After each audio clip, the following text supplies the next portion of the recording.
Hey guys, welcome back to What the Fat. I think this is episode number 93. We are getting really close to episode 100, and I've been getting a lot of different ideas, or a lot of people reaching out and saying, hey, you should do this for episode 100, and we still haven't solidified it yet, but so if you have any ideas, definitely reach out, DM me, shoot us a message. I'd love to know what you guys think we should do for episode 100. But I definitely want to make it something special because this is something that's taken a long time. It takes a lot of time, energy, and effort to do. And I'm super proud and appreciate you guys tuning in and proud of what our team's been able to put out and hope that we can put out thousands of more episodes so that way we can ultimately make an impact globally. That's our goal. Is I hope someone listens to this today and really resonates not only with the podcast itself, but the message we're going to be talking about today, because I think it's one that's very important and one that I'm super proud of our team over at ketogenic.com for what they did this last month with our awareness on eating disorders. So first and foremost, the definition surrounding eating disorders is very complex, and a lot of times people don't even recognize that they have one until they really start looking into it and go, wow, yeah, like I fit that criteria, that criteria, that criteria. And in actuality, I was one of those people, believe it or not. So I think it's important to bring it back and talk about how I started and how I kind of potentially got to that point. So when I grew up, I used to be able to eat whatever I want, right? You guys would look at me now and be like, I wish I could do that. Like I could eat anything. To put this in perspective, growing up, my mom would pack me cereal for my lunch probably up until, I think, the 8th grade. Literally all I ate in the morning was cereal. At lunch, at school, she'd pack me with this little bag and it'd have cereal already in it, and I just used to have to get a little thing of milk to put it in. And then at dinner, I would either have cereal again, or I would have like chicken nuggets or chicken fingers or something like that. I was the pickiest eater, but I would eat fast food all the time. I would eat junk all the time. I would eat cereal like it was going out of style. I was talking with someone recently and I was telling them in high school, I was the person who I couldn't get up and go to school without having at least 3 to 4 bowls of cereal, like easily every single morning. I was the guy who used to eat cream of wheat and used to put it used to look like soup because there's so much sugar in there that it literally just started becoming like soup. So it was crazy what I was able to do. And that carried over into, I was so active is probably what played a large part of it. I played baseball, basketball, football. I was always on the go. My parents make jokes about when I was younger, like they couldn't keep me like locked in. They couldn't keep me like from moving. Like I always wanted to go out. I always wanted to play. I always wanted to run around, and that's good. I can imagine the challenges as a parent that would have, but it was good. And I think sometimes things change, right? I grew up, I went in high school, I was the same way, playing 3 different sports. In college, same way, balancing classes and research and baseball, and my metabolism was cranking.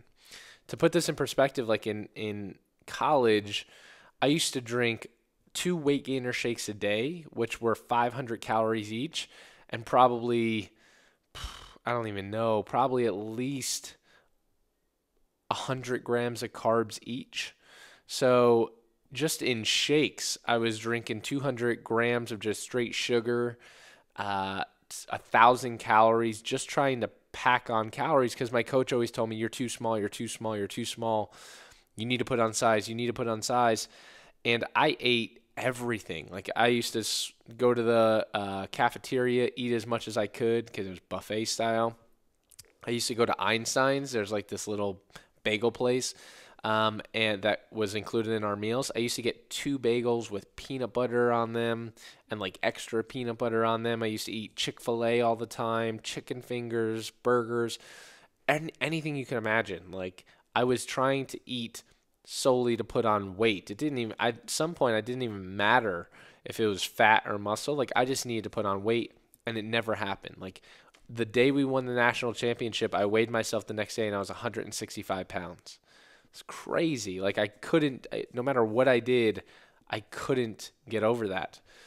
But then things changed, right? And after I got done playing baseball, my habits started to change very quickly. And if some of my friends are listening to this, they're like, yeah, this is when Ryan stopped becoming fun. Because of the late night Domino's, the late night chicken fingers and fries all started to change because of something that happened. Immediately after we were done and we won the national championship, I thought I could eat like I was when I was still playing baseball, when I was on the move, when I was on the go. It was summer, so I didn't have any classes, like so many different things, so many different variables. And I looked at it, and what happened is within a quick 6 months, 4 to 6 months after getting done with baseball, I had put on like 25, 30 pounds. Just crazy.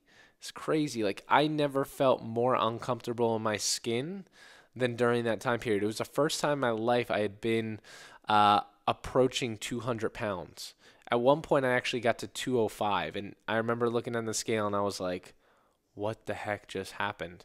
I remember I was in the gym with Jacob, and we used to like lift really hardcore. I don't do that anymore, but I remember wearing this like really hardcore training belt, this squat belt that had this lever on it. And I remember the moment when we were going to do like a heavy leg session. I was lifting a lot of weight. Like I was really, really strong. We were doing probably sets of 10 with 365 pounds. Like it was intense. We were repping out sets of 315 like it was easy. Like strong as heck. But I remember I went to go put on my belt, and like I remember like trying to latch it, and I was like, I was like, oh, I must have this on wrong. And I looked at it and I was like, oh my gosh, like I can't close this. So I literally had to lift with like some old school like non-lever belt because I was too big. And that's when it really clicked for me. I was like, I really need to change what I'm doing. Like I can't get away with the chicken fingers, the French fries, the pizza, the weight gainer shakes, the Easy Macs. I used to eat Easy Mac like it was going out of style, because my mom used to send it down because that's all I could get in, right? I was just like in between things, and that's all I can get in. So my habits changed, and they changed very rapidly, and it became almost an obsession. And this is where, going back to what I talked about in the beginning, it's difficult to balance the definition between if it's just a healthy way of eating or if it's like an obsessive eating disorder. And for me, it ultimately became that because I was so worried, I was so self-conscious about how big I was, that things like it scared me to even be like, oh, I'm going to go to this restaurant with my friends, because I'm afraid that if they order something, I'm going to jump in on it. And I always pictured that 205-pound kid, and I was like, I hated how I felt. I hated how I looked. And so it created this like disordered eating. And what I mean by that is like, it's different between eating healthy when you're just like, you know what, I'm going to track some things out. Like I'm going to make this a lifestyle. Things are going to be okay. Versus weighing every single thing out, making sure there's nothing else that's in there. When it starts to affect your social life, like that's when it starts to play an impact. And I want to read here because a lot of people don't really understand or know that there's something called orthorexia. And it was a term that was proposed in 1997 by a physician named Stephen Bratman. And basically what he suggested is that some people's dietary restrictions that are intended to promote health may actually lead to unhealthy consequences. Things like social isolation, anxiety, loss of ability to eat in a natural, intuitive manner, reduced interest in a full range of other human activities, and then sometimes severe malnutrition. And I didn't think about it at the time, but that's ultimately what was happening to me. Like there was a lot of times where my friends would go out and I was like, I can't do it. Like it became this disordered type of eating, and I became so obsessed that if the food was clean or if it was healthy, then I could eat as much or whatever amount of it that I wanted to, but that was it. Like if anything was unhealthy that I deemed unhealthy, I couldn't eat it, and it would freak me out. And on top of that, like if you look at in 2016, there was this criteria in a peer-reviewed journal called Eating Behaviors, and they put two different criteria. The first criteria to really define orthorexia is this obsessive focus on healthy eating, as defined by a dietary theory or set beliefs whose specific details may vary. Basically, emotional distress with food.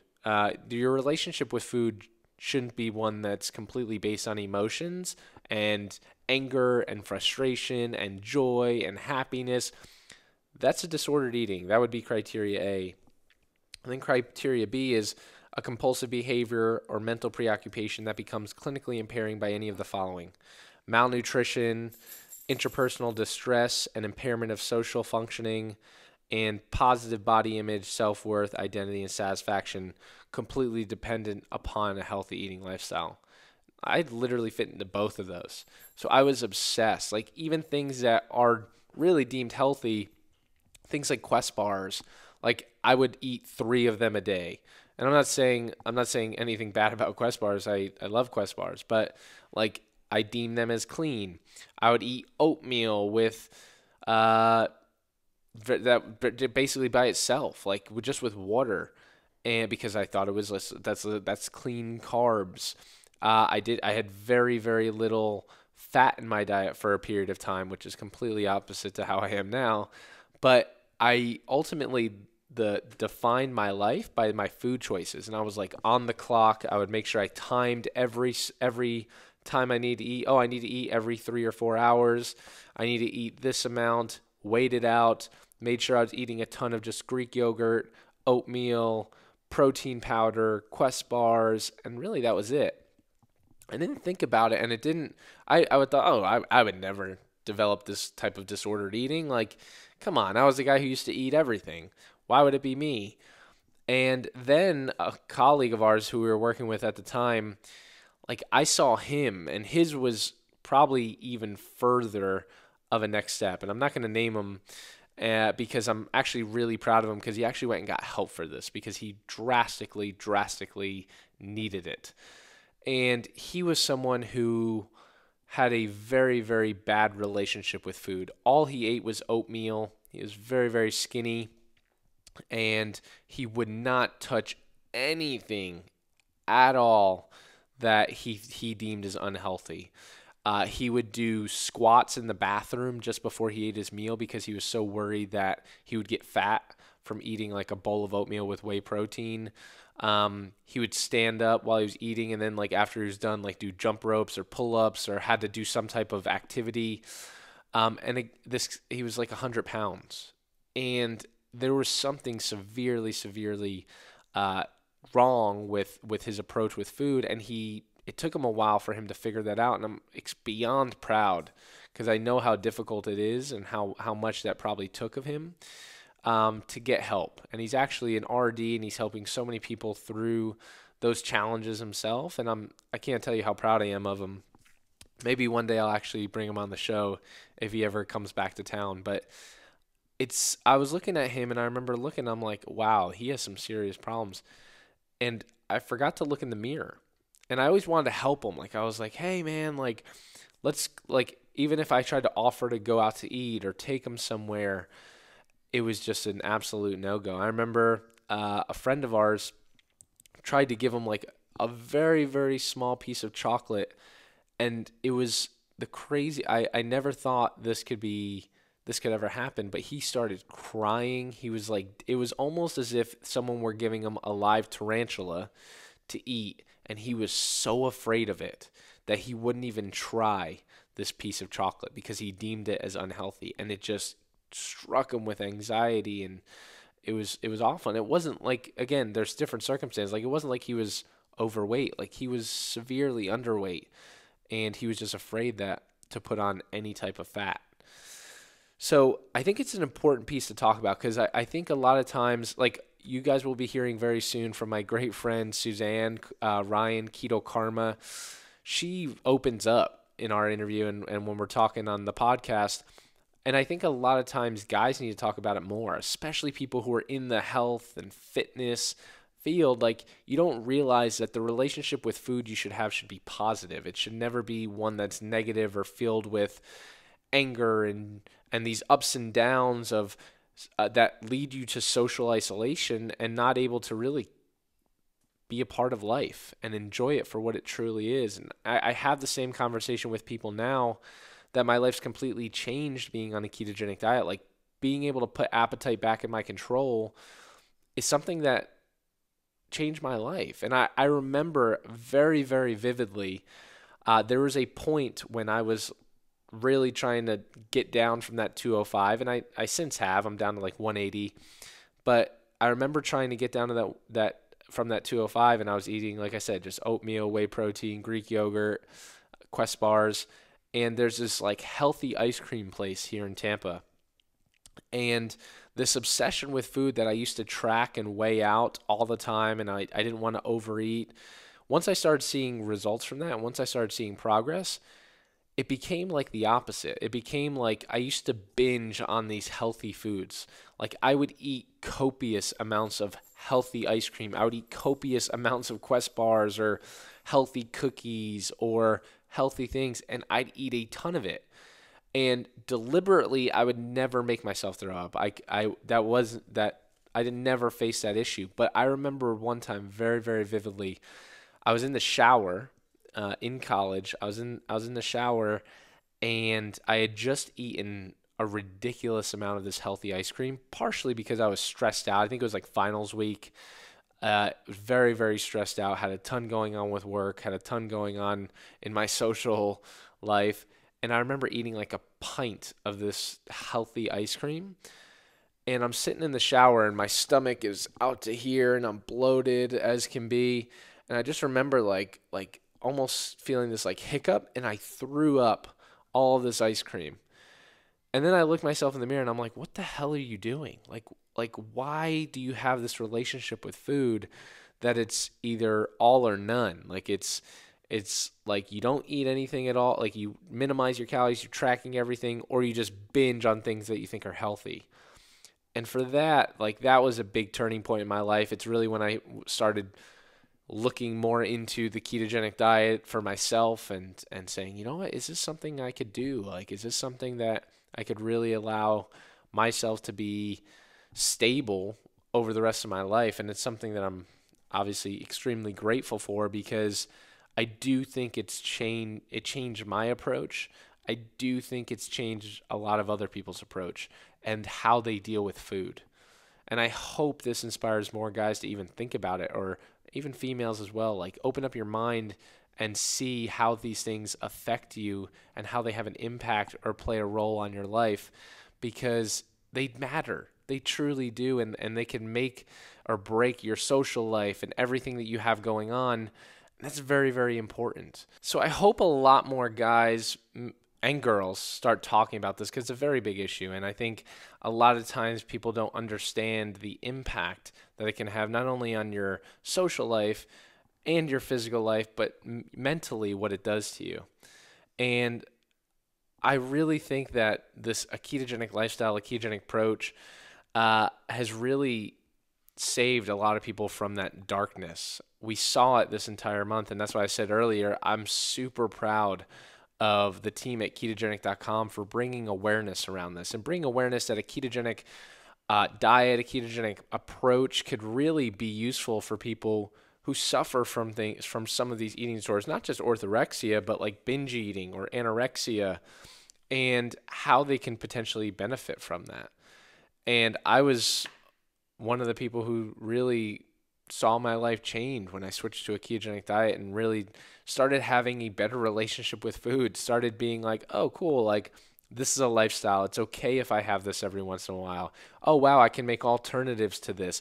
I haven't tracked a thing really since the first couple of weeks when I did a ketogenic diet. I very, very rarely, I don't even think I own a scale in my house anymore. And that's coming from someone who used to weigh out everything.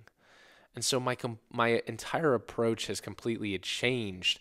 And I think being in a state of ketosis allows you to really switch and put your appetite back in your control. And that's something that a lot of people don't have. It's freeing in some capacity, because a lot of times I was one of those people that was controlled by my appetite, and now I kind of have it back in my control of being like, oh, cool, like I can eat once a day and I could eat twice a day, or oh, I can have this food, when before I'd be like, oh my gosh, there's no way I can have that much. And it's just very, very liberating. And I think that's one of the biggest pieces. And again, like I know a lot of you have gone through something similar. I know a lot of you might have experienced something, like I said, similar, or your friends or your family might have experienced something. At the end of the day, like, it comes down to intent. It comes down, if you really don't know where you fit, you don't know if you're just trying to live healthy, or you're trying to, or you really have like an eating disorder. It's, what is the intent? Is the intent like, you know what, I'm deathly afraid that this is going to destroy me. It's going to be terrible. I can't even go out with my friends. I can't even go out with my wife or my husband, because when he orders those fries, there's no way I can resist them, and then I'm just going to eat the entire plate. If that's the case, you clearly have something that you need to address the root cause of. But if you're just trying to make healthy choices, that's amazing. And that's kind of the place where I'm at now, is like, I understand, listen, I'm in this for the long game. I'm living to 140 years old. I already told you guys that. So you guys have over 100 more years of me doing this podcast. So, but that's one of the things that I do, is like, I try and make this a lifestyle. I try and make these decisions like, hey, you know what? It's okay to have this every once in a while. It's okay to do this. Being in a state of ketosis has allowed that freedom, that liberation of, I'm not obsessed with quote unquote healthy food choices. Now I understand, hey, I'm carb conscious, and I use that term a lot, and I think I should use it a lot more. But even if people aren't on a ketogenic diet, even if they're not even low carb, I say the best thing, I think everyone in the world should be carb conscious. And understanding like, oh, cool, I'm just conscious of like, I know if I'm going to eat X, the result is going to be Y. And my mom's in that place right now. And she used to be someone who used to just be like, I don't know what's going on. I have all these problems, because she has Crohn's. And she never complained about it, but like, she knew the consequence of eating certain foods. She's someone now that fluctuates in between like a ketogenic diet and carb conscious. And for her, it's been absolutely incredible. So to wrap this all up, if you're someone like me, I come from, my father was in the military, and so having stuff left on your plate when you were done eating was like a sin. It was the worst thing you could ever do. And I don't know the data on that. I don't know if that could have potentially led to some of the problems or some of the challenges that I faced or that my brother faces.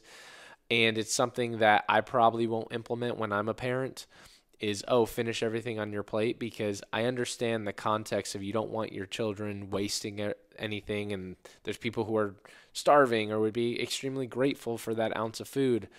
But I do think it can lead to some disordered eating of, hey, if it's on my plate, like if I go to a place now and it's on my plate, I feel bad sending it, being like, I'm done. Even if I'm full in my mind, I look at the plate and I'm like, there's still food on it. I have to finish it. And so if any of you are going through that, I'd love to hear your thoughts. Like if you have a child or you experience something similar where your parents were like, hey, you can't get up from the dinner table until you finish your plate. I don't know the right approach on that. And fortunately, I think I'm several years away from having kids, so I don't have to deal with that right now. And fortunately, my only kid is a pup who eats whatever I put in his bowl. But I don't know. I don't know what the right approach is, but I do think that probably had some impact. I do think that there's a mentality or a perspective that you have to switch, that you have to change to understand, no, it is okay to leave some food on your plate. It is okay, like when you're hungry, to just be like, cool, or when you're full, just to be like, all right, I'm done. And I don't know if I'm sure people have. I don't know if anyone else has experienced that, because I did, and to no fault of my dad's, it was just the way he was raised. And he was raised where, hey, you don't have very much, so whatever you have, like, you better eat it. And I completely understand and see that perspective, but you just need to be very careful with it, because I think it can lead to some long-term consequences. So with that being said, guys, like I said, it comes back to what is the intent. I don't want anyone that's listening to this right now be like, oh, well, I'm trying to make healthier choices and Ryan's telling me I have an eating disorder. No, you don't. You're making healthy choices. If those healthy choices hinder you from living your life, from being present in people that you love or people that are around you's lives, because you have this obsession with food. I think that's really the big one, is it becomes obsessive. It takes over your life. Then that's something that probably would fall into an eating disorder category. But if you're just making healthy choices, if you're enjoying life, you can go out with friends and family and you can be like, hey, it doesn't matter what restaurant we go to because I can always find a low-carb alternative. That's the position you want to be in. That's the right spot. That's fortunately where I am right now, and I hope many of you either are at or are able to get to. So with that being said, guys, I appreciate each and every one of you. I appreciate you guys tuning in, listening to What the Fat. We have a ton of exciting episodes coming up. If you liked this podcast, again, like I said earlier, please let us know. Please leave a review on iTunes and anywhere that the podcast is available. I'd love to get your guys' feedback of what you want to hear, what you like, what you don't like, anything that you guys want to hear. I'm all ears. And I promise you, coming up very shortly, we'll have something very special for episode 100. So with that being said, guys, love you. Make positivity louder. I'll talk to you soon.